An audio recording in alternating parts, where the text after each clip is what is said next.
ठीक है, तो अब हम स्टार्ट कर रहे हैं जी, इंटीरियर एक्सटीरियर एंड बाउंड्री। किसी भी सेट की जो है ना, हम इंटीरियर एक्सटीरियर एंड बाउंड्री को डिफाइन करना चाह रहे हैं। बहुत इजी डेफिनेशन है, बस एक बार आपने फोकस करना है। सबसे पहले नंबर पे देखें कि ए सबसेट है एक्स का। तो इंटीरियर के लिए सबसे पहले इंटीरियर पॉइंट को डिफाइन करते हैं ना। तो अब इंटीरियर पॉइंट के लिए आपने याद रखना है कि इंटीरियर पॉइंट हमेशा उसी सेट में से लेना है। जैसे था, क्या नाम है, अकुमुलेशन पॉइंट था। तो अकुमुलेशन पॉइंट चेक करने के लिए आपने क्या किया कि आपने एक्स का हर पॉइंट चेक किया। ये चीज इसमें जो है ना गौर करने वाली है।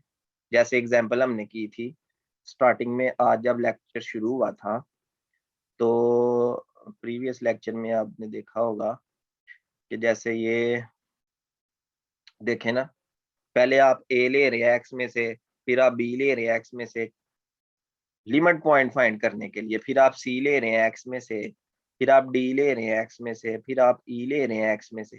तो कहने का ये मकसद है कि लिमिट पॉइंट फाइंड करने के लिए आप एक्स के पॉइंट्स को चेक करते हैं, जबकि इंटीरियर पॉइंट किसी भी सेट का फाइंड करने के लिए आपको एक्स के पॉइंट चेक नहीं करने। आपने कौन से पॉइंट चेक करने हैं? आपने सेट ए के पॉइंट्स चेक करने हैं। तो ये कंडीशन पहले ज़हन में रखनी है। अभी इंटीरियर पॉइंट की डेफिनेशन में हम चलते हैं। ये देखें जी। तो पी आपने ले लिया ए में से। आप असल में ए इंटीरियर फाइंड करना चाह रहे हैं, तो ए इंटीरियर फाइंड करने के लिए ए का ही पॉइंट लेना है। तो पी ले लिया ए में से। पी ए का इंटीरियर पॉइंट होगा अगर पी बिलोंग करेगा किसी ओपन सेट में से, और वो ओपन सेट पूरी तरह से ए में अवेलेबल होगा। अगर इसको डायग्राम से देखा जाए, तो डायग्राम में हमने ये देखना है, ये आपके पास सेट एक्स है, ये आपके पास सेट ए है। हमने ए इंटीरियर देखना है कि वो कहाँ पे है।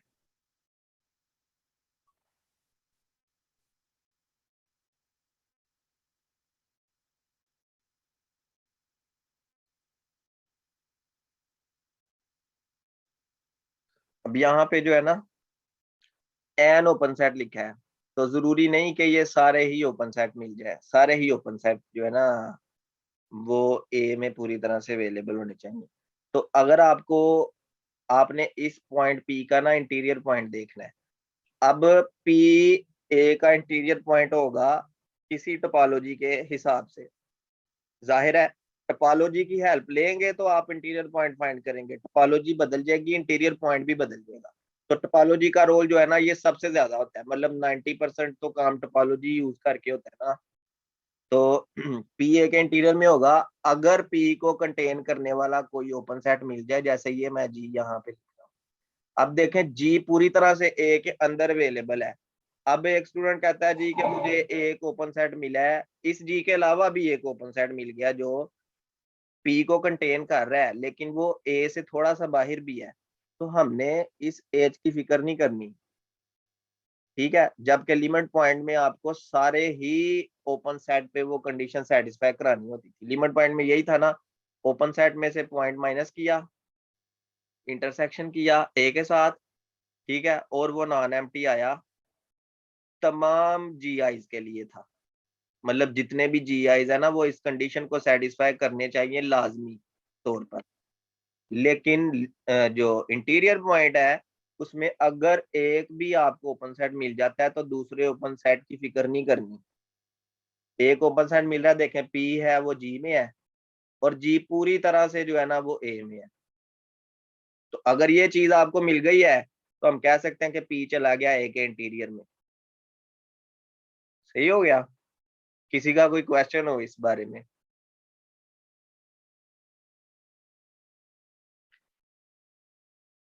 तो जितने भी इंटीरियर पॉइंट्स होते हैं उसको डिनोट करते हैं आई एन टी ए, लिख लेते हैं ए इंटीरियर, या इस जीरो को आप साइड पे भी लिख सकते हैं, इससे कोई फर्क नहीं पड़ता।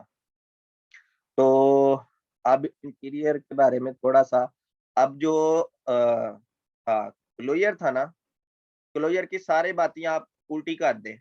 मतलब क्लोजर में जो जो बात आपने कही थी ना वो सारी आप उसको रिवर्स में ले जाएं। जैसे क्लोजर में पहली बात क्या थी कि क्लोजर क्लोजर में था, एक तो ये क्लोज्ड वाला वर्ड था और एक सुपरसेट वाला वर्ड था।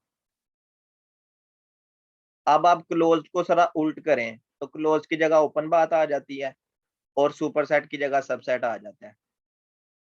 ठीक है, इसको रिवर्स कर दिया है। ये बात थी क्लोजर में और जो ये बातें हैं ना, ये बातें हैं जी इंटीरियर में। अब देखें द इंटीरियर ऑफ ए, और इसमें इंटरसेक्शन वाली बात भी थी ना कि क्लोज सुपरसेट का इंटरसेक्शन करना है, इंटरसेक्शन का रिवर्स करें तो यूनियन हो जाता है। तो देखें the interior of A is union, ये पहले नंबर पे आ गया, उसका reverse of all open, close की जगह ओपन आ गया और सबसेट आ गया, सुपरसेट की जगह पे सबसेट वाला आ गया वर्ड, ओपन सबसेट्स ऑफ ए। ठीक है, तो उसका बिल्कुल रिवर्स हो गया है। तो अगर आप एक चीज ध्यान से याद कर लेते हैं तो दूसरी जो है ना वो आपको ऑटोमेटिकली याद हो जाएगी। उसके बाद हमने कहा था कि जो क्लोजर होता है वो जो क्लोजर होता है वो हमेशा क्या होता है, क्लोज्ड होता है। और यहाँ पे हम कह रहे हैं कि ए इंटीरियर हमेशा ओपन होता है, मतलब ए इंटीरियर हमेशा टोपोलॉजी में होता है। ठीक है जी। तीसरे नंबर पे हम क्या कह रहे हैं, हमने कहा था कि जो क्लोजर है वो स्मॉलेस्ट क्लोज्ड सुपरसेट है। ये वर्ड हमने यूज किया था ना, स्मॉलेस्ट क्लोज्ड सुपरसेट। तो इसका क्लोज्ड का रिवर्स किया तो ओपन, सुपरसेट का रिवर्स किया तो सबसेट आ गया और स्मॉलेस्ट का रिवर्स किया तो फिर लार्जेस्ट आ गया। तो ये देखें ना, दूसरा पॉइंट, दूसरे पॉइंट में यही कह रहा है कि A interior is largest open subset. ठीक है जी। और एक बात हमने और कही थी, ये देखें हमने कहा था कि एफ जो है कोई क्लोज सुपरसेट है ए का, तो ए सबसे छोटा होगा, फिर क्लोजर आएगा, फिर एफ आएगा।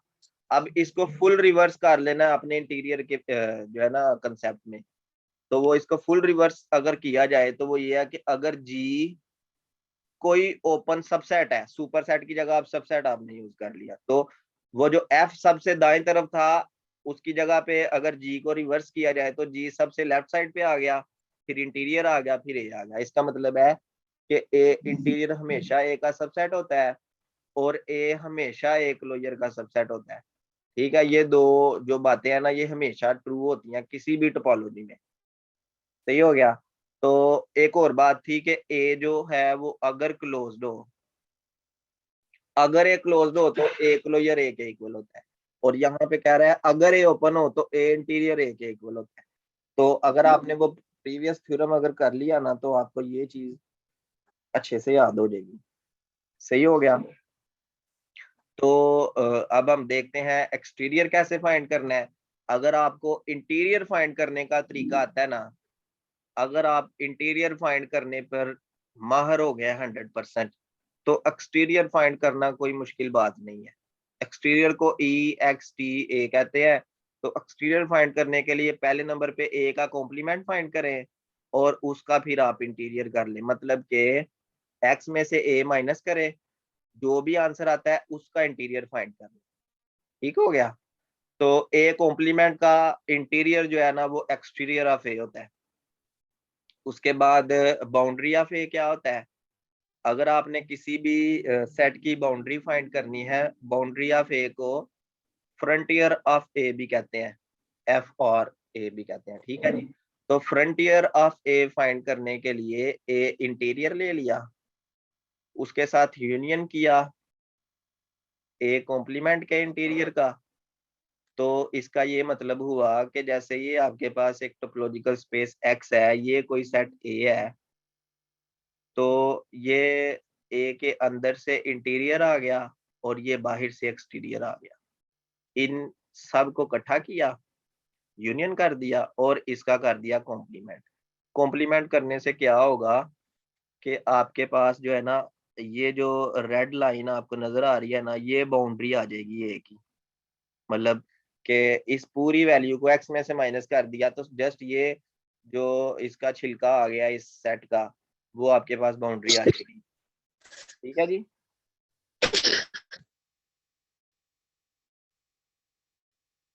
किसी का कोई क्वेश्चन हो?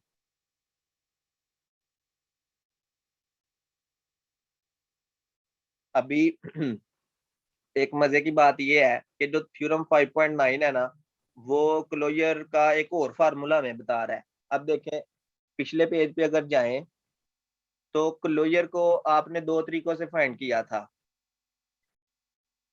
ये हमने एग्जांपल भी की थी ना, वो थी, ये देखें, एक मेथड नंबर 1 है। ठीक है, ये प्रीवियस वीडियो में आपको मिल जाएगा, मतलब जब मैं यूट्यूब पे अपलोड करूंगा तो इससे प्रीवियस वीडियो में आपको मेथड नंबर 1 भी मैंने सॉल्व किया होगा। ठीक है, और मेथड नंबर 2 से भी सॉल्व किया होगा। तो ये जो दो मेथड्स हैं इन दोनों मेथड से हमने क्लोजर फाइंड किया है। अब एक तीसरा मेथड भी है। उस मेथड में आप क्या करते हैं कि आप क्लोजर ही फाइंड करते हैं, लेकिन with the help of interior, exterior and boundary. तो क्लोजर फाइंड करने के जो है ना, तीन तरीके अब आपके पास आ गए हैं कि ए का क्लोजर आपने कैसे फाइंड करना है, इंटीरियर करना है और बाउंड्री करनी है, उनका यूनियन कर देना है। ठीक है, तो ये भी एक उसका तरीका है क्लोजर फाइंड करने का। तो अभी तक हमने क्लोजर फाइंड करने के बहुत सारे तरीके सीख लिए हैं। तो ये भी एक फार्मूला है, इसको भी आपने अपने ज़हन में रखना है। अभी हम ऐसा करते हैं कि एक सेट लेके उसका इंटीरियर फाइंड करते हैं, एक्सटीरियर फाइंड करते हैं, और क्या फाइंड करते हैं, बाउंड्री फाइंड करते हैं, और फिर क्लोजर भी फाइंड करते हैं। और जो पिछले तरीके से फाइंड किया होगा उसको हम उससे कंपेयर कर लेंगे। तो पहले नंबर पे हम इसी एग्जांपल से कर लेते हैं ना फाइंड। तो इस एग्जांपल से अब मैं यहाँ पे ना एक चीज लिख देता हूँ। अच्छा जी, आपने मैसेज किया है जी सर, इरेशनल नंबर्स का कोई लिमिट पॉइंट नहीं होता। लिमिट पॉइंट, लिमिट पॉइंट की डेफिनेशन बाद में देखते हैं ना, पहले जरा मैं ये कर लूं। अभी मेरा ज़हन इस तरफ है, मैं आपको बाद में बताता हूँ। आप ये दोबारा मुझे याद करवा देना, जब मैं पूछूंगा ना किसी का कोई क्वेश्चन, तब आप पूछ लेना। एक सेकंड।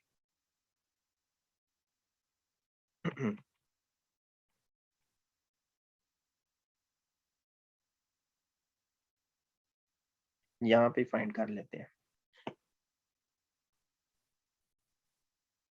ठीक है, आई थिंक इतनी जो है ना स्पेस इनफ होगी। अच्छा जी, ए का जो क्लोजर है वो तो एक्स आ गया ना इसी एग्जांपल में, ये हमें पता है। अब हम क्या करते हैं, ए का इंटीरियर फाइंड करते हैं। तो ए इंटीरियर का जो मेरी नजर में जो फार्मूला है ना, वो ये है कि union, union of all open subsets of A. Okay, तो ए के जितने भी ओपन सबसेट्स है ना, टोपोलॉजी में आपको नजर आ रहे हैं, पहले वो पॉइंट आउट करते हैं। तो इस ए बी सी का जो सबसेट है वो तो पहले नंबर पे ए है, एम्प्टी सेट भी है, और बस यही है ना, क्योंकि ए बी सी का और कोई सबसेट तो मुझे नजर नहीं आ रहा।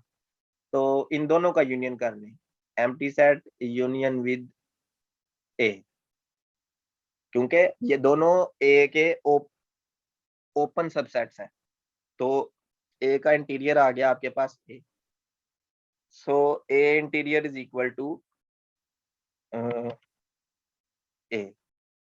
ओके, अब हम फाइंड करते हैं एक्सटीरियर ऑफ ए। ठीक है जी, तो एक्सटीरियर ऑफ ए के लिए ए का कॉम्प्लीमेंट करके बाद में उसका इंटीरियर करते हैं। तो ए का कॉम्प्लीमेंट क्या होगा, एक्स माइनस ए का, ये ए कॉम्प्लीमेंट आ गया और उसके ऊपर आ जाएगा इंटीरियर। तो एक्स में से ए निकालें, ए बी सी निकाल दिया जाए अगर एक्स में से, तो आपके पास डी एंड ई आ जाए, डी और ई का इंटीरियर। ओके, अब डी और ई के जो सबसेट्स हैं उनका यूनियन कर लें। ये तो टोपोलॉजी में डी और ई के कोई सबसेट नजर आ रहे हैं? मुझे तो जस्ट एम्प्टी सेट नजर आ रहा है ना। और कोई सेट देखें, कोई भी नहीं है। तो इसका यूनियन किया अकेले सेट का तो वो एम्प्टी आ गया, तो ये एक्सटीरियर ऑफ ए आ गया। ओके, तो अब बाउंड्री ऑफ ए का फार्मूला था ए इंटीरियर यूनियन एक्सटीरियर ऑफ ए, और इसका कर लिया कॉम्प्लीमेंट। तो ए इंटीरियर क्या आया था? A union exterior of A empty set, और इसका आ गया कॉम्प्लीमेंट। इन दोनों का यूनियन किया तो ए आ गया, ए कॉम्प्लीमेंट, और ए कॉम्प्लीमेंट क्या आ गया? B C D E. तो आपके पास बाउंड्री ऑफ ए आ गया। अब ए क्लोजर का जो तीसरा फार्मूला था वो था ए इंटीरियर यूनियन बाउंड्री ऑफ ए। मैं आपको दोबारा से दिखा देता हूँ कि ये फार्मूला था ना। तो ए इंटीरियर की वैल्यू आ गई जी ये वाली ये आ गया ना। तो आ गया A union boundary of A की वैल्यू आ गई B C D, B C D E. तो इनका दोनों का यूनियन किया, दोबारा से एक्स आ गया। तो तीसरे फार्मूला से भी क्लोजर एक्स के इक्वल आ गया। तो मुझे उम्मीद है कि आपको समझ आ गई होगी। अच्छा, अब आपने क्वेश्चन पूछा है जी, क्या क्वेश्चन पूछा था?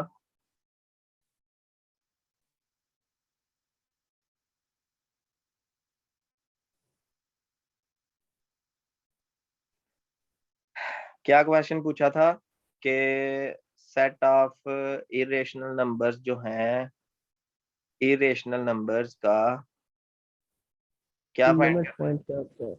Limit point. लिमिट पॉइंट, ये हमने देखा। तो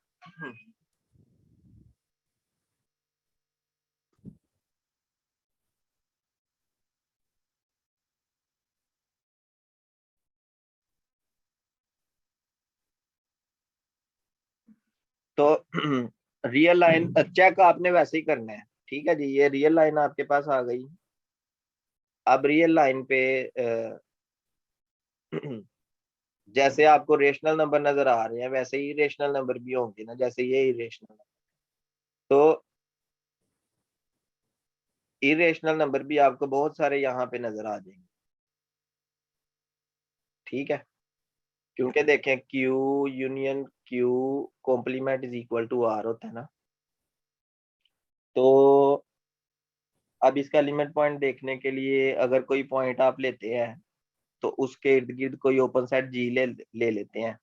तो उस जी में से जब आप माइनस करेंगे उस पॉइंट P को और इंटरसेक्शन करेंगे Q कॉम्प्लीमेंट के साथ, तो मेरा ख्याल है कि ये तो नॉन एम्प्टी आएगा ना हमेशा। तो कहने का ये मतलब है कि इसका जो है ना लिमिट पॉइंट वो भी रियल नंबर्स ही आ जाएंगे सारे। अगर किसी ने कहीं पे पढ़ा है तो वो मुझे बता दे कि वैसे मेरे ख्याल से जो इरेशनल नंबर्स के जो लिमिट पॉइंट होते हैं वो पूरी रियल लाइन ही होती है। ठीक है, जैसे मुझे नजर आ रहा है अभी अपने सामने। अगर किसी ने पढ़ा हुआ है कहीं पे तो वो भी बता सकता है कि इरेशनल नंबर की जो वो होती है लिमिट पॉइंट होते हैं। मैं जरा इसको ना अभी गूगल पे सर्च करके आपको भी बता देता हूँ, जरा सर्च करें आप भी।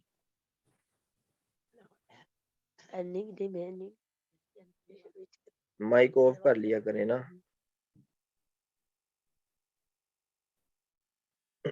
आप लिखें जी limit points of irrational numbers.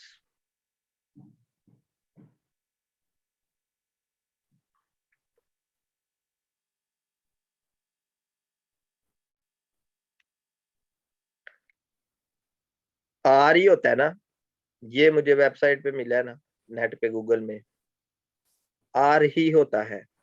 ठीक है, हाँ बिल्कुल यही है, आर ही होता है।